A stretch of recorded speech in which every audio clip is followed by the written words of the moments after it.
गुरुजी गुड़गांवा में अपने शयन कक्ष में थे। उस दिन कुछ चुने हुए लोगों को उनके दर्शन के लिए अनुमति दी गई थी। वहां मेरे भतीजे की पत्नी पिंकी को भी आशीर्वाद लेने का मौका मिला। गुरुजी बहुत प्रसन्न मुद्रा में थे। जब उसने गुरुजी के पवित्र चरण कमल छुए तो गुरुजी ने उसे आशीर्वाद दिया। उन्होंने चारों ओर देखा, मुस्कुराए और व्यंग पूर्वक कहने लगे, इसके दो सुंदर जुड़वा लड़कों को तो देखो। और फिर वे पिंकी की ओर देखने लगे। उसने पिछले साल हुई उस बातचीत और शब्दों को याद दिलाया।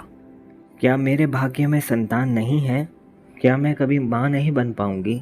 और गुरुजी ने कहा, एक नहीं दो बेटे होंगे। ये सुनते ही गुरुजी ने क्या कह दिया। मैं अपनी उन यादों में चला गया जो पंजाबी बाग स्थान पर पिछले साल हुआ था।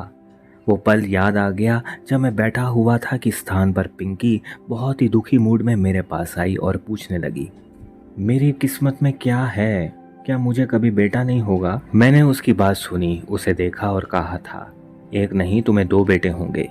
अब गुरुजी ने उसे वही शब्द कहे।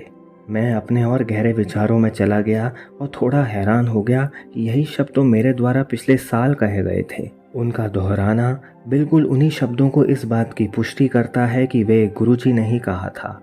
और मैं तनाव के साथ गहरी सोच में डूबा हुआ था, क्योंकि शब्द तो मैंने कहे थे। और अब हुआ एक चमत्कार। गुरुजी मेरी ओर मुड़े, थोड़ी देर के लिए मेरी आंखों में देखा और फिर कहा, और तू नहीं, वो मैं था राजे। और मैं सुन हो उन्हें निहारता रहा। अविश्वसनीय और अद्भुत ज्ञान के एक नए चरण की अनुभूति हो रही थी और मेरी मैं की धज्जियां उड़ रही थी। यानी मैं जो कुछ भी करता हूँ वो मैं नहीं अपितु गुरुजी ही होते हैं और वो ही करते हैं, और मैं समझता रहा कि मैं कर रहा हूँ।